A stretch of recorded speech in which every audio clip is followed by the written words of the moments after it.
Hello,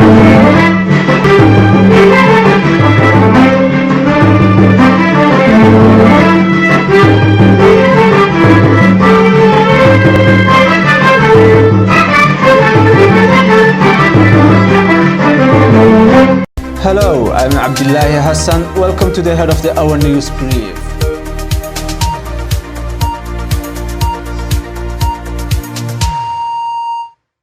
President Bihi Abdi reiterated his government's rejection of the committee appointed by President of the Federal Government of Somalia to the talks with Somaliland.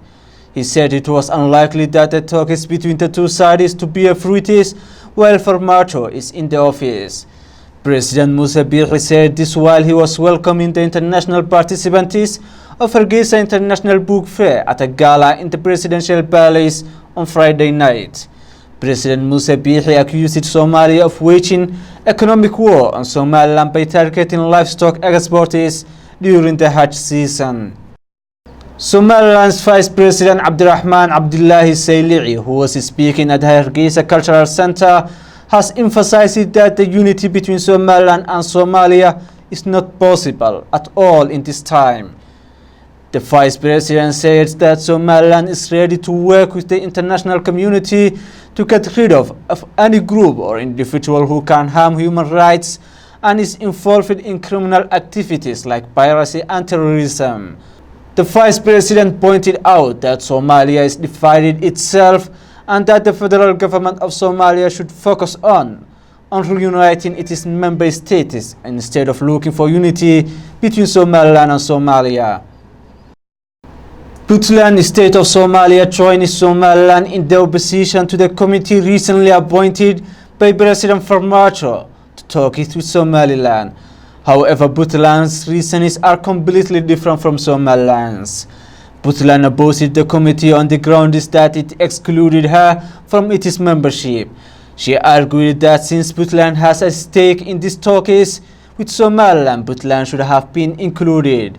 In a statement on Friday, Puntland said that the constitution permits her to be part of any talks with Somaliland.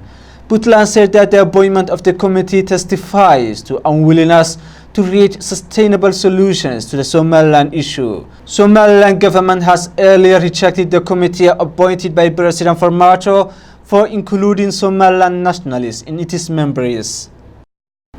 A high-level committee of African Union led by former South African President Thabo Mbeki arrived at Aden at the International Airport in Mogadishu on Saturday.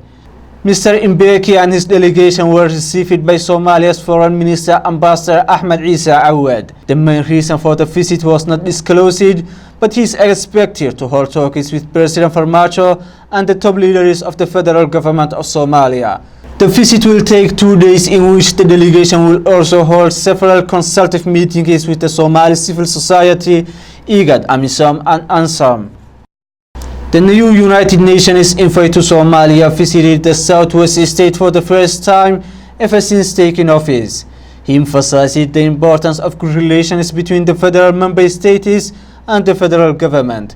The UN Secretary General's Special Representative for Somalia, James Iswan, was accompanied to Baidoa by senior officials from the Office of the UN High Commissioner for Refugees, the International Organization for Migration, and UNMAS. While in Baidoa, the UN envoy also saw firsthand some of the demining training provided by the UN Mine Action Service to AMISOM troops based in Southwest State and met with senior AMISOM's officials and members of the United Kingdom's Somali National Army Support Team. An explosion at a gas plant in central China has killed at least 10 people and another 19 people were seriously injured and 5 others are missing, according to the authorities. The explosion occurred in the air separation unit of a factory owned by the Henan Coal Gas Group company. The fire shattered the factory building, leaving only the frame.